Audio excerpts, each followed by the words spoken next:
Bonjour, bienvenue à ce webinaire sur le projet de loi numéro 1 de la loi constitutionnelle de 2025 sur le Québec. On s'intéresse à quels sont les impacts sur la démocratie, les droits humains, comment s'y opposer. On a quatre invités exceptionnels avec nous aujourd'hui. Merci d'être présente. Je m'appelle Claudia Fiori-Leduc, je suis chargée de campagne au Réseau québécois de l'action communautaire autonome. Je prends un petit moment pour faire une reconnaissance territoriale, malgré que la majorité des gens qui assistent à ce webinaire sont sûrement disséminés un peu partout au Québec. Donc, 11 nations autochtones qui sont dans la province, soit 10 premiers peuples et les Inuits. Donc, pour passer des paroles à l'action, je vous rappelle que je crois qu'on est toujours en direct. Sommes-nous toujours en direct? Je vois ça qui tourne, je crois que oui. Je vous rappelle que pour passer des paroles à l'action, c'est ça que je disais, nous vous invitons à vous renseigner sur l'histoire et les réalités des peuples autochtones, toujours en gardant en tête que s'éduquer, c'est un processus qui dure toute la vie, qui doit être renouvelé continuellement. Et je crois que si vous aimez vous éduquer, vous êtes ici aussi ce midi pour ça. Et on est ici spécifiquement sur le projet de loi 1. Ça vise à adopter une constitution du Québec, mais il le fait sans véritable débat public dans une période où plusieurs autres projets de loi déferlent, bousculent nos structures, nous attaquent de tous bords, tous côtés, que ce soit milieu communautaire, syndicats, professionnels de la santé et de l'éducation, les populations immigrantes, nos ressources naturelles, nos territoires et j'en passe.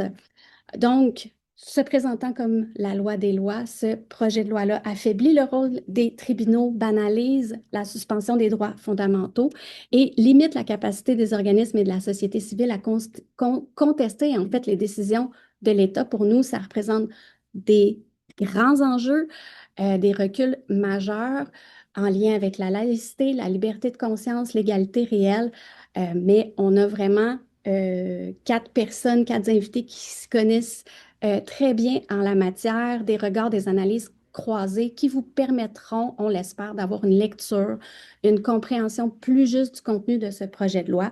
Et à la fin, il va y avoir mention, restez avec nous parce qu'il va y avoir là, mention des outils qui sont disponibles ou qui vont l'être là, dans les prochains jours. On travaille très fort ces temps-ci.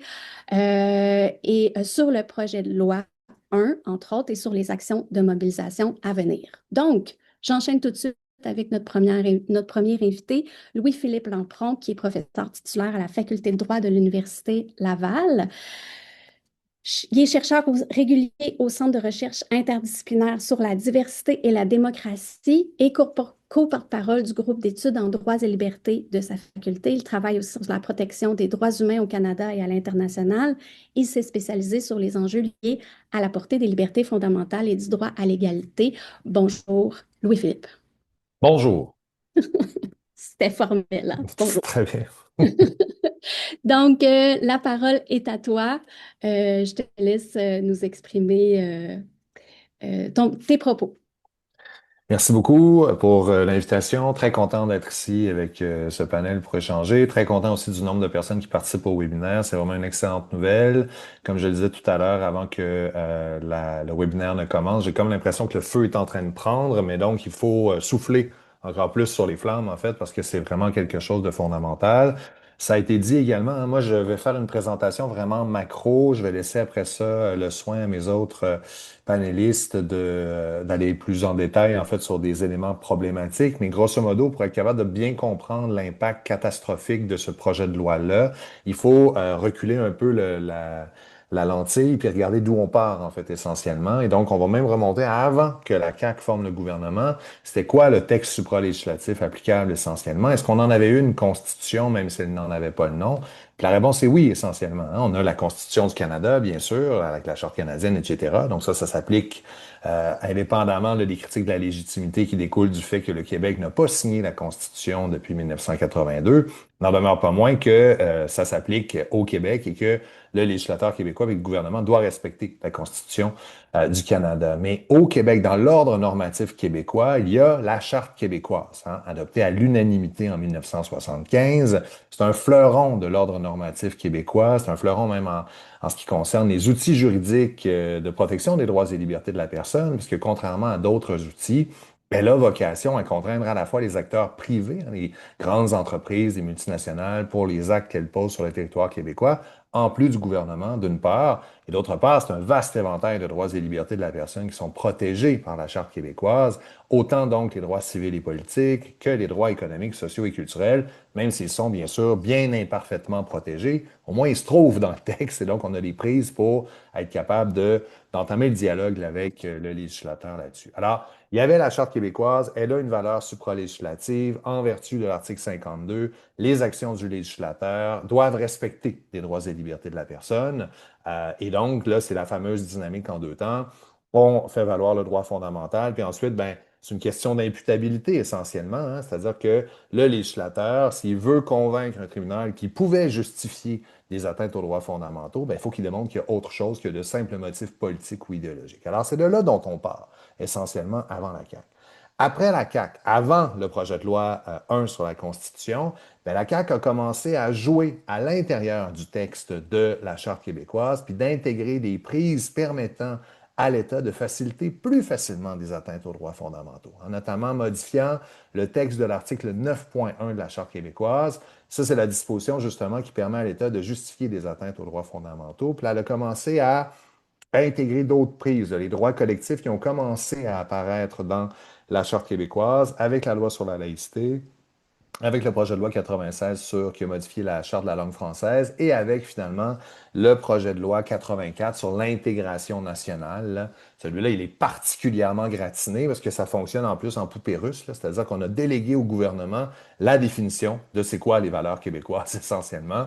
Puis, donc, il y a le cadre qui est posé par le projet de loi 84. Mais après ça, en adoptant des politiques nationales, on peut aller plus loin que ces valeurs-là, là, collectives de la nation avec un grand N, qu'on retrouve dans le projet de loi 84. Puis c'est le gouvernement, plus besoin de retourner à l'Assemblée nationale, une simple politique adoptée par décret.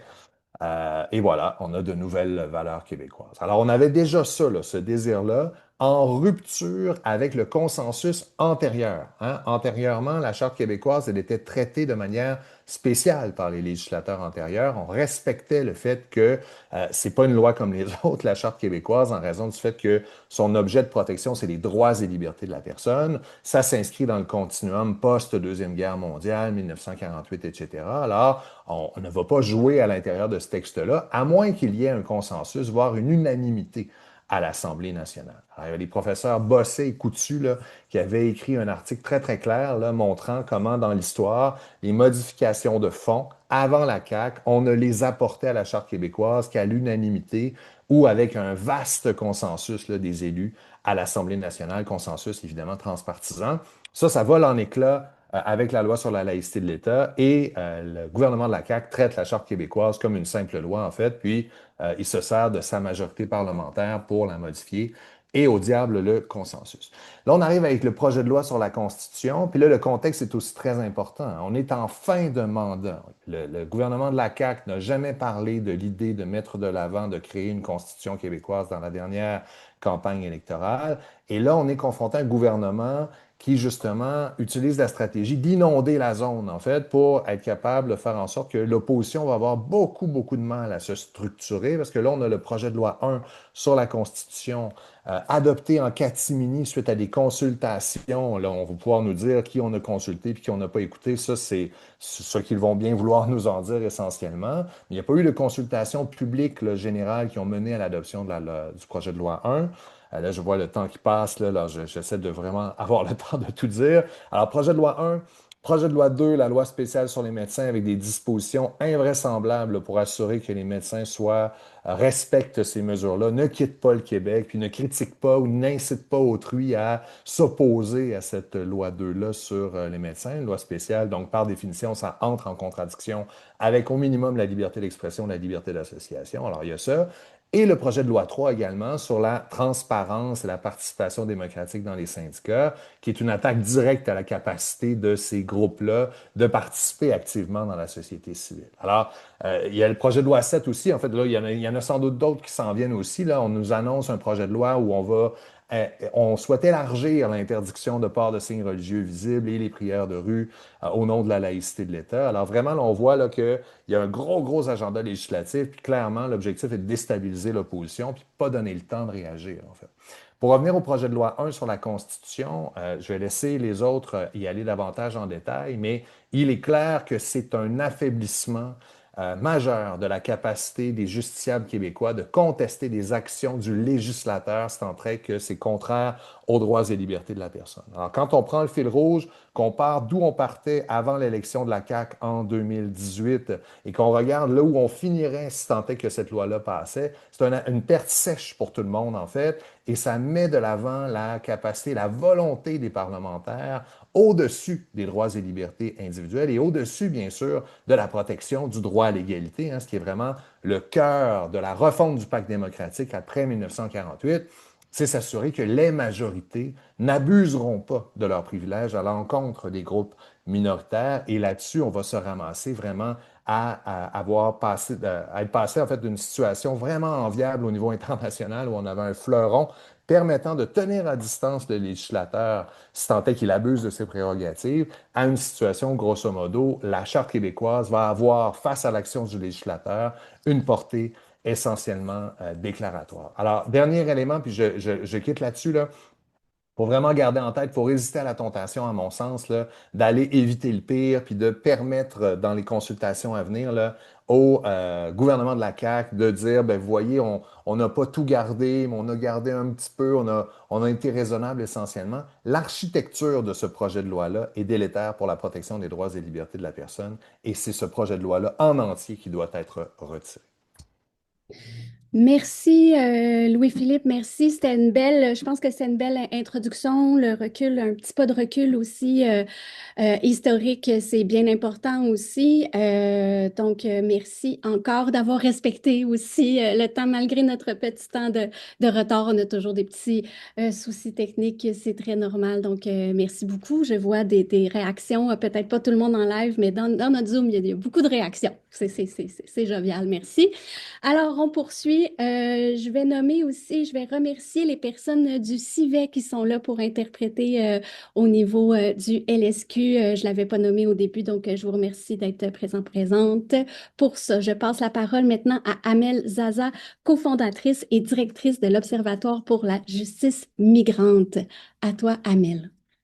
Merci Claudia, je vais essayer d'aller rapidement comme on dispose de peu de temps. Moi, je réaffirme comme lui Philippe que ce projet de loi-là est vraiment un coup de masse dans les fondations de l'état de droit. On n'a pas à l'amender, on n'a pas à essayer de l'améliorer ou de minimiser les dommages. Je pense qu'il faut le rejeter en bloc. Et vous êtes plusieurs groupes communautaires, je pense, à suivre ce live. Ça va être vraiment important de faire tout le travail d'éducation populaire parce que la CAQ joue là-dessus, sur justement, on est comme surchargé de projets de loi qui déposent, mais aussi toute la question de l'accessibilité à ces informations-là et d'éducation populaire qui permettent une réelle participation démocratique des personnes. Donc, je vais me concentrer sur certains éléments, puis je vais aller vraiment dans un langage où je ne prends pas pour acquis que tout le monde a des connaissances de juriste. Je vais me concentrer sur la notion de souveraineté parlementaire que la CAQ essaye de ramener à travers ce projet de loi. C'est une souveraineté parlementaire qui menace évidemment l'état de droit. Donc, je vais expliquer rapidement ce que sont les piliers d'un état de droit. Donc, on définit un état de droit comme c'est l'idée que le pouvoir est régi par des règles de droit et pas seulement par la volonté du gouvernement du moment. Premier pilier, c'est toute la notion de la hiérarchie des normes. Donc, on a une pyramide où la Constitution et les chartes de droit sont au sommet, puis on a les lois ordinaires, les règlements, les décrets, etc. Donc, si une municipalité adopte un règlement ou si l'Assemblée vote une loi ou modifie un décret, ces règlements-là ne peuvent pas déroger aux chartes et aux lois constitutionnelles.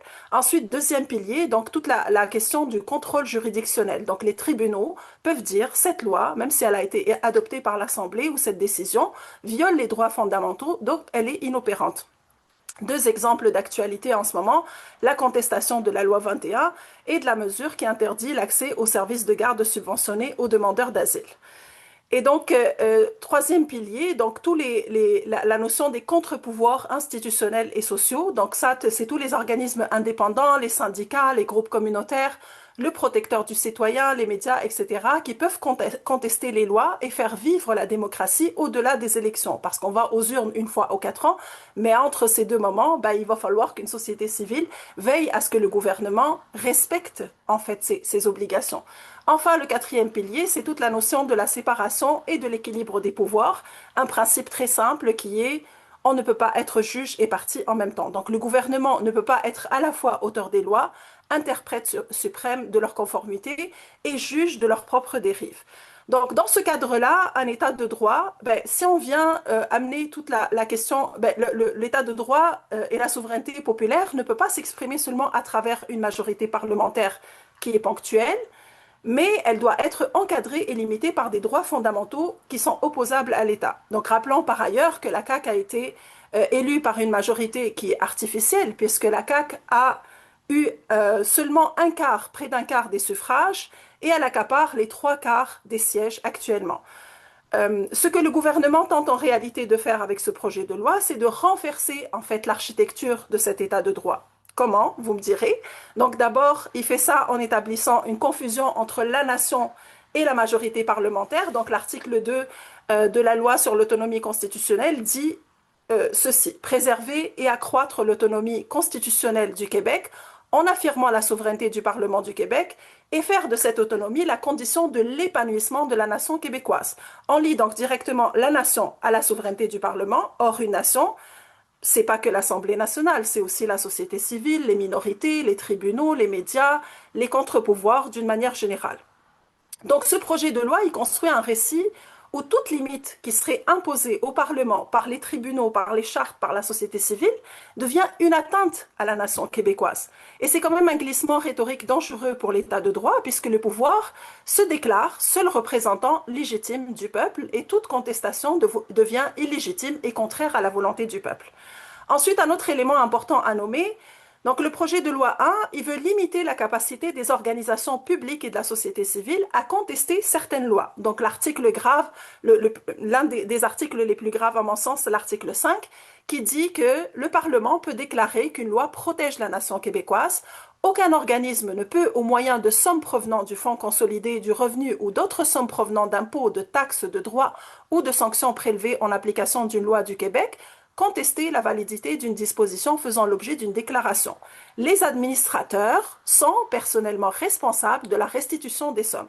Concrètement, ça veut dire si une loi est déclarée par le gouvernement protectrice de la nation, il n'y a plus de recours possible financé par l'argent public. Donc ça inclut les subventions, les cotisations prélevées par une loi, etc. Et donc il ne peut plus participer à des actions de contestation juridique de loi, même si on les considère contraires aux chartes. Et donc, si cette loi passe, eh bien, même les administrateurs de ces organisations-là pourraient être poursuivis par le gouvernement.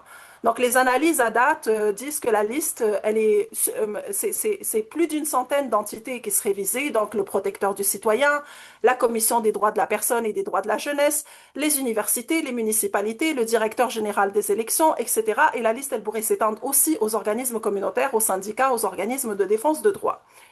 Le barreau du Québec, je pense que Sarah va pouvoir en parler plus tard. Là, il ne s'exprime pas souvent sur ces questions-là, mais il parle littéralement d'une érosion de l'état de droit et d'un affaiblissement du régime démocratique et des mécanismes de contre-pouvoir.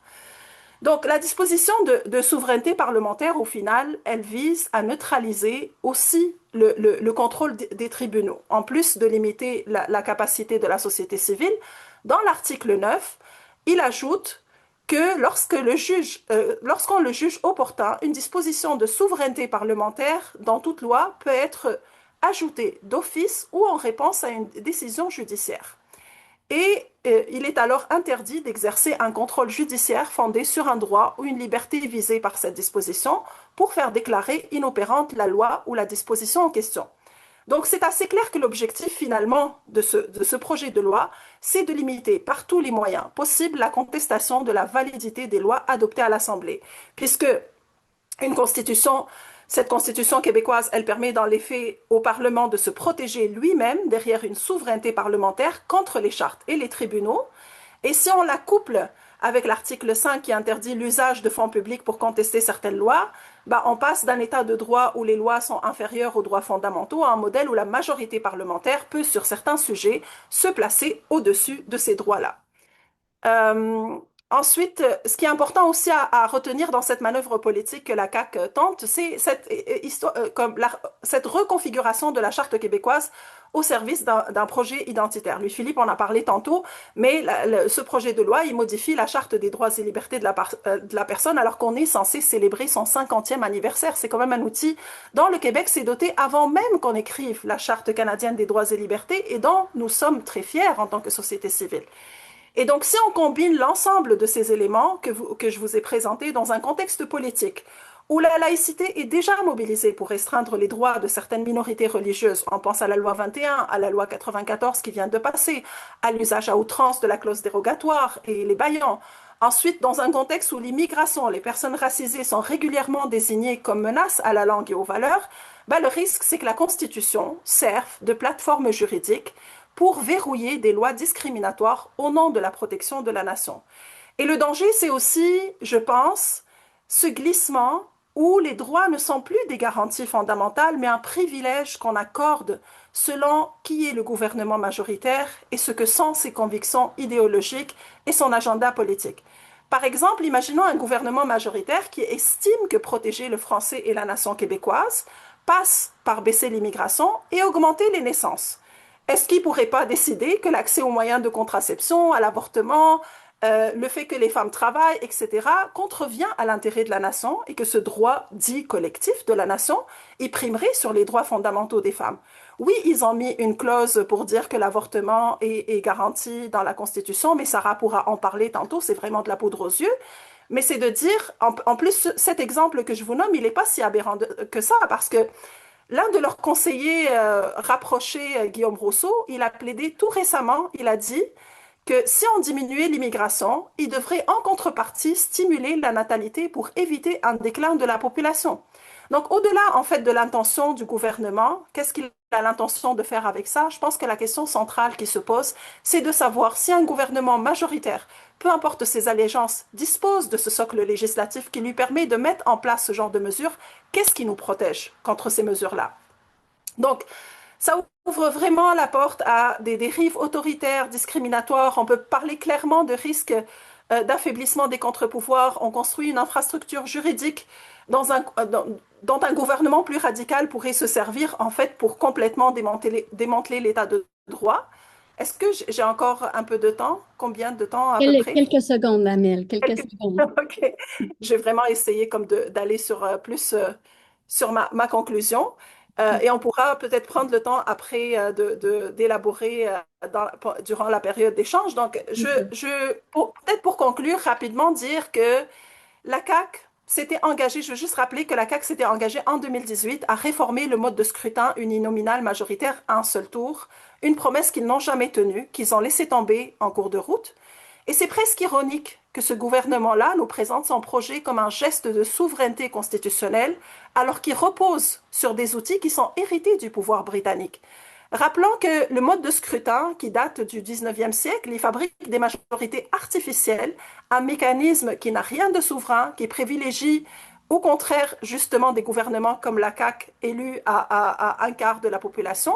De l'autre, il tente de réactiver aussi une vieille doctrine britannique de la souveraineté parlementaire, celle qui date d'avant 1982, à une époque où on pouvait agir sans contrepoids, sans être tenu en respect par une constitution qui serait judiciable.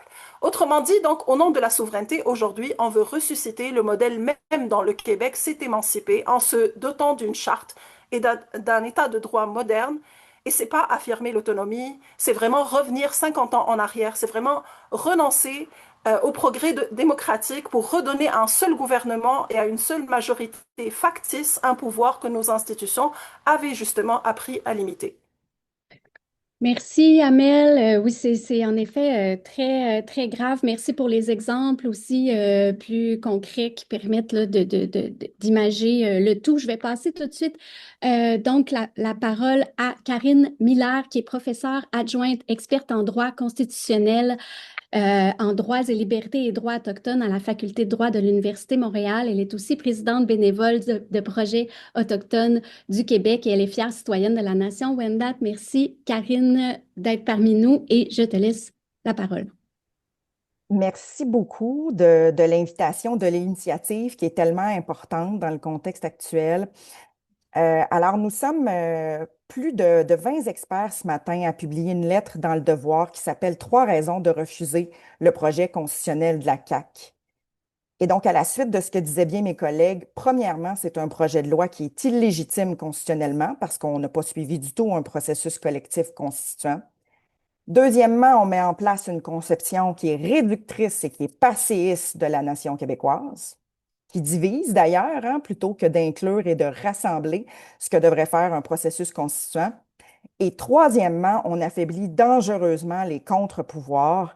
Et je ne pourrais que souligner à nouveau ce que disait Amel, que le fait d'avoir une disposition spécifique qui fait en sorte que toute organisation qui reçoit des fonds publics d'une certaine manière au Québec ne pourrait pas contester constitutionnellement certaines dispositions qui auraient été mises à l'abri par un gouvernement qui a une majorité parlementaire, à l'abri de vérification, de contestation constitutionnelle, c'est une atteinte très grave à l'État de droit, à un État démocratique, à un des principes qui est pas propre au Québec ou au Canada, mais qui est propre à tous les États de droit démocratiques dans le monde.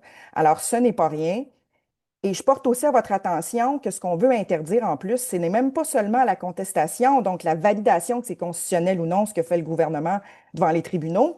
On mentionne même qu'on veut autrement, qu'on ne pourrait pas autrement contribuer à une telle contestation. Alors, est-ce qu'on ne pourrait même pas s'exprimer contre certaines lois ou certaines actions du gouvernement? C'est vraiment très, très grave.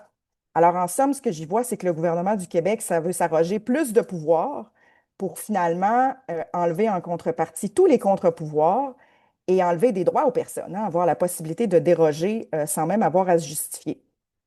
Alors, je veux ajouter à ce qu'ont dit mes collègues davantage la perspective autochtone dans ma présentation aujourd'hui, mais avant annoncer une action importante qui s'en vient, une démarche collective de communication aux Nations unies par le biais des procédures spéciales, donc via la Commission internationale de juristes, mais vraiment l'objectif, c'est de rassembler le plus de personnes et de groupes possibles. Et très, très bientôt, cette semaine, il va y avoir des informations qui vont être disponibles à cet effet-là, mais on invite tout le monde à se mobiliser, à se rallier. Et donc du point de vue autochtone, en fait, on a surtout dit, et au départ, que ben, le projet de constitution de la CAQ, bon, peut-être que les Premières Nations inuites n'avaient pas été assez consultées. Mais c'est beaucoup plus qu'un enjeu de consultation ici, là. On ne parle pas d'un simple projet de loi. On parle d'imposer une constitution qui ignore et voire même nie, parce qu'elle réduit clairement les droits des peuples autochtones, et ça encore en 2025. Ce qui, à mon avis, constitue très clairement un acte de recolonisation des personnes, des nations et du territoire. Et c'est un mot qui est fort, comme l'a déjà été le mot génocide dans un autre contexte, mais c'est le mot qui s'applique ici.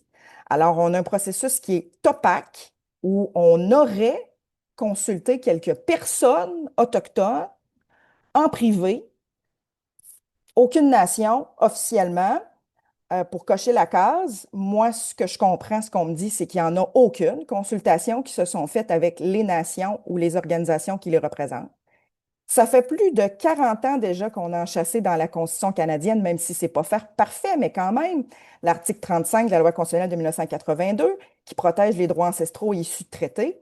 Ici, on ne fait même pas le minimum qui serait celui d'ajouter une reconnaissance de ces droits dans un article du projet de Constitution.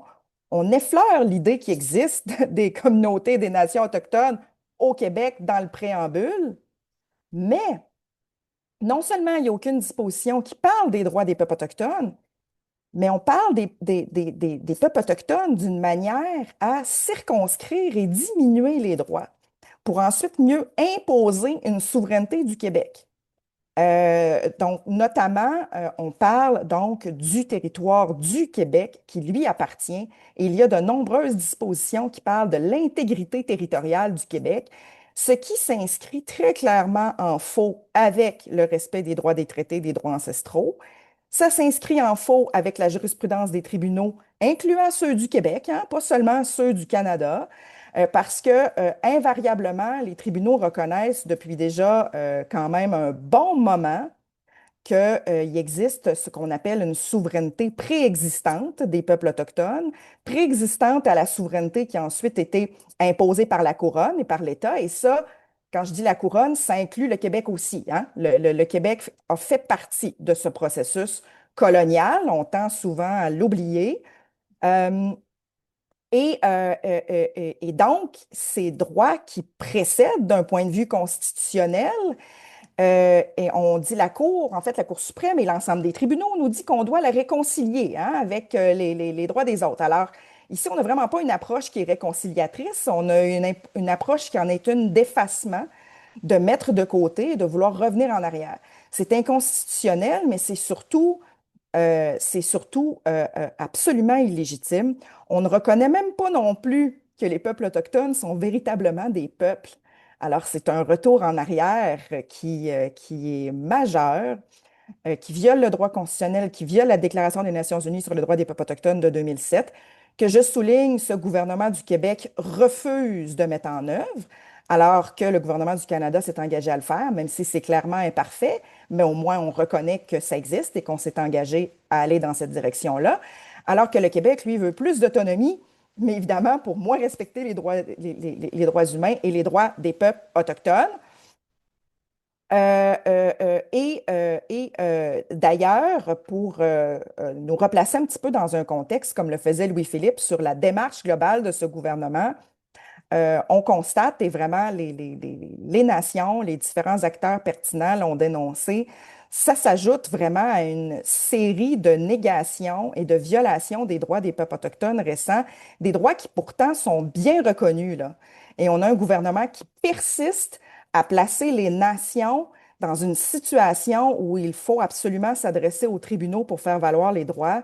Donc, on se rappelle assez récemment du fait que le gouvernement du Québec a contesté la loi fédérale qui visait à tout simplement reconnaître le droit inhérent des peuples autochtones de pouvoir administrer leur propre régime de protection de la jeunesse en matière familiale. Évidemment, position du gouvernement du Québec qui a été jugée inconstitutionnelle par la Cour suprême. Présentement, il y a une contestation parce qu'on a décidé d'imposer le renforcement de la Charte de la langue française, même aux étudiants et aux nations autochtones, alors que très clairement, ce n'est pas les langues autochtones qui menacent le français au Québec, hein. Je pense vraiment pas que c'est ce que pensent les Québécois et les Québécoises non plus, de façon générale. Donc, ça ajoute aux barrières de discrimination systémique à l'éducation des personnes autochtones et ça viole aussi les droits inhérents, les droits constitutionnels en matière de gouvernance, en matière d'éducation. On sait ce qui est arrivé aussi récemment encore avec l'idée d'imposer un régime forestier qui était clairement un retour en arrière, où on voulait laisser à l'industrie, comme au tout début de la colonisation du territoire, là, le fait de décider dans quelle mesure on allait exploiter le territoire. Alors, ça a été mis de côté encore une fois parce que les nations ont dû se mobiliser. Mais donc, ça s'inscrit vraiment dans un déni très clair des droits qui sont déjà là.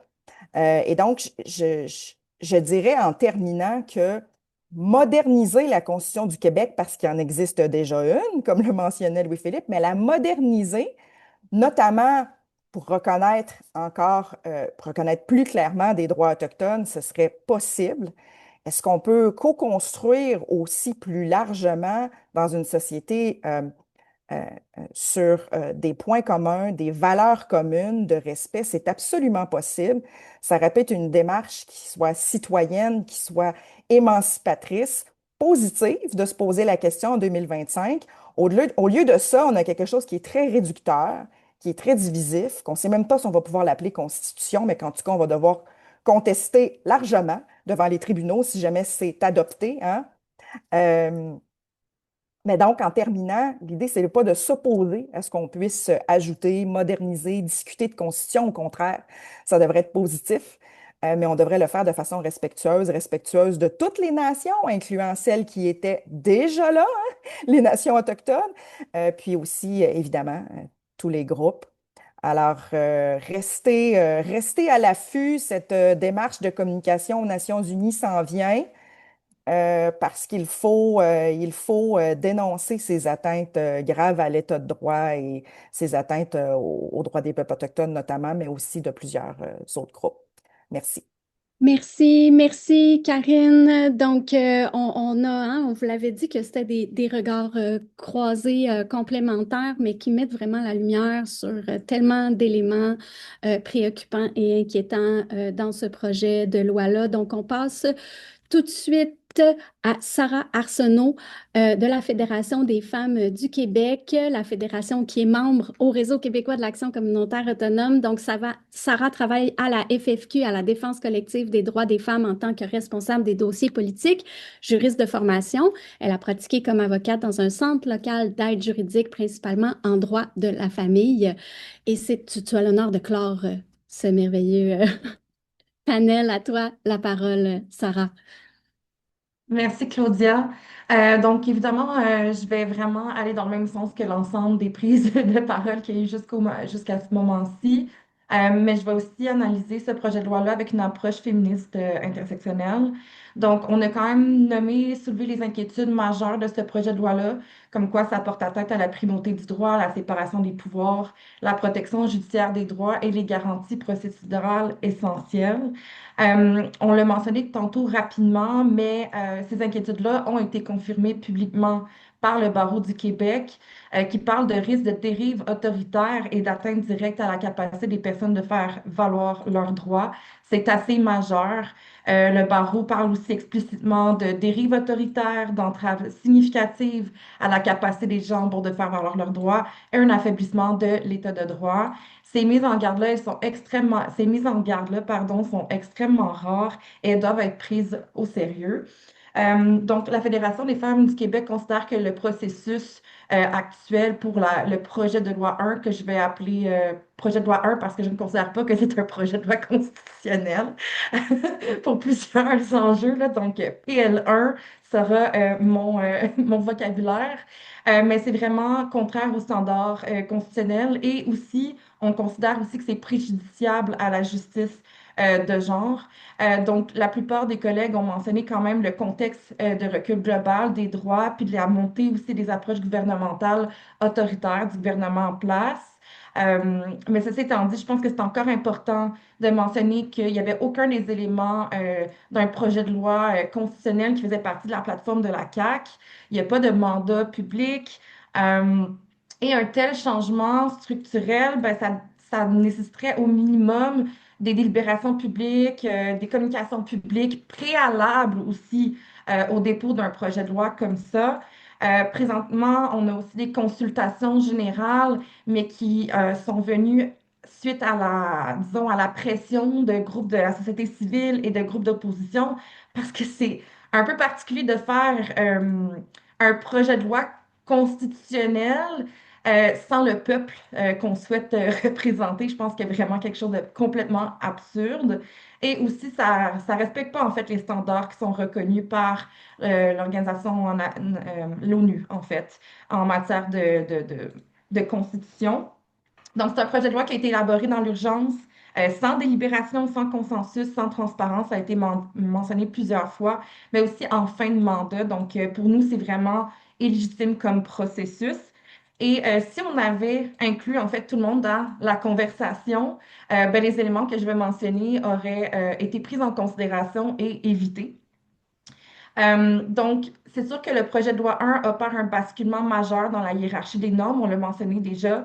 Donc, la Constitution en étant la loi des lois, ce qu'il souhaite faire, en fait, c'est que, combiné à d'autres dispositions du projet de loi, c'est de créer un régime où la Constitution québécoise va primer sur les chartes, mais aussi que les tribunaux vont voir leur pouvoir d'interprétation vraiment réduit.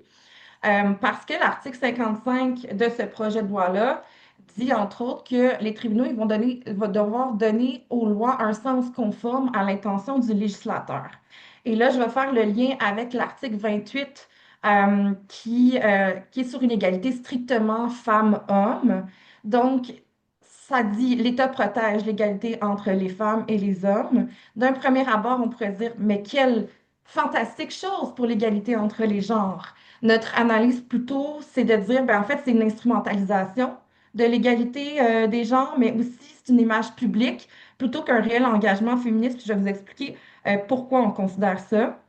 Mais ceci étant dit, pour les femmes et les personnes trans, ça va signifier aussi moins de recours judiciaires effectifs en matière d'égalité des genres parce qu'il va y avoir une interprétation qui, selon nous, elle est restrictive. Par rapport à ce projet de loi-là, s'il y avait eu une analyse différenciée selon les sexes, ben ça nous aurait permis de voir plusieurs enjeux. Il n'y en a pas eu, ce qui est extrêmement préoccupant. Puis on considérait en fait que pour un projet de société aussi important, ben, au minimum, on aurait fait cette analyse différenciée selon les sexes. C'est une analyse, une approche qui provient du gouvernement lui-même et ça leur aurait permis de mesurer les effets réels sur toutes les populations concernées.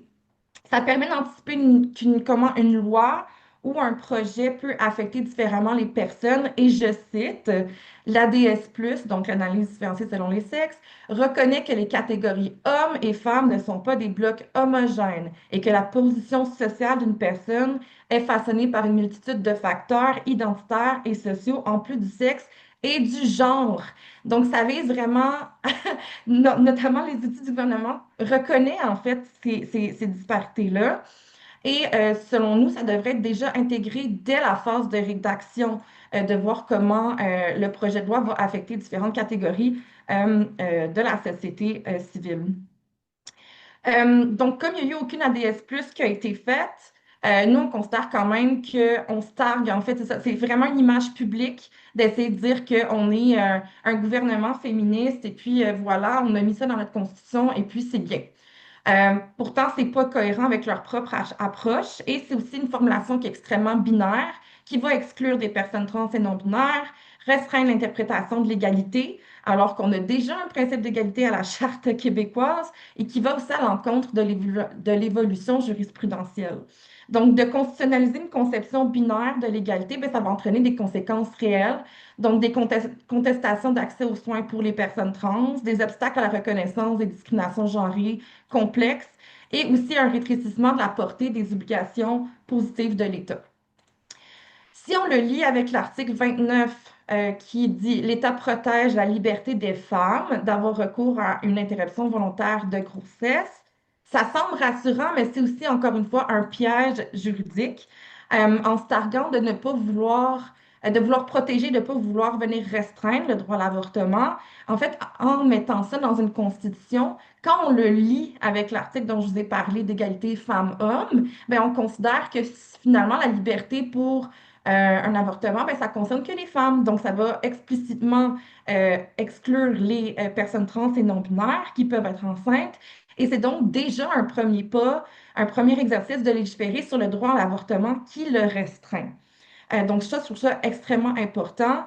Et aussi, ben, en enchançant cette liberté-là dans le PL1, ben, on va créer un champ d'interprétation qui va aussi permettre plusieurs restrictions au droit à l'avortement. Ça a été documenté abondamment par la FQPN.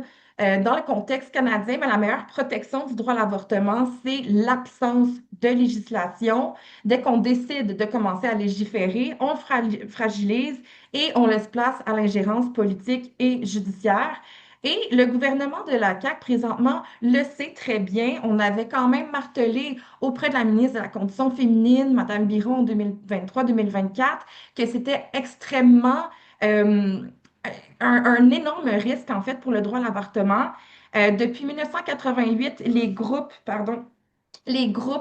anti-choix, ils continuent de réclamer une loi sur l'avortement parce qu'ils savent très bien que ça ouvre un pan de restrictions. Et les groupes féministes, au contraire, on est tous unanimes dans la demande de ne pas légiférer sur l'avortement et on ne peut pas prendre pour acquis que le gouvernement ne le savent pas en faisant ci. Ils le savent. Nous avons eu ces discussions. Donc, c'est vraiment un affront de dire publiquement, d'une part, qu'on est pour l'égalité entre les genres, mais en contrepartie, de mettre ce genre de disposition dans un projet de loi.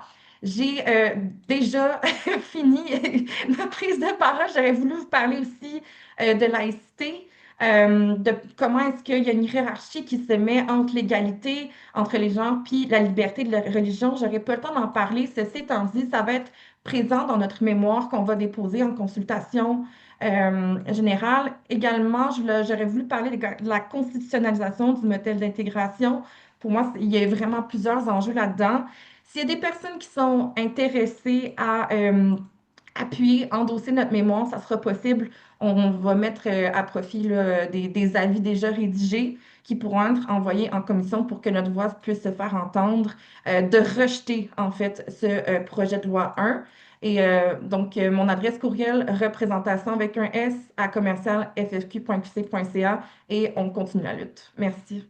Merci, Sarah. Donc, oui, tu as nommé qu'en plus, bon, de tous les éléments très inquiétants dans ce projet de loi-là, les délais sont très courts. Donc, je rappelle que c'est jusqu'au 24 novembre pour déposer un mémoire et faire une demande d'être entendu en consultation générale. Ça ne vous assure pas non plus nécessairement d'être entendu, mais il y a possibilité effectivement de soutenir les différents mémoires qui vont être rédigés. Je vous remercie, Louis-Philippe Lampron.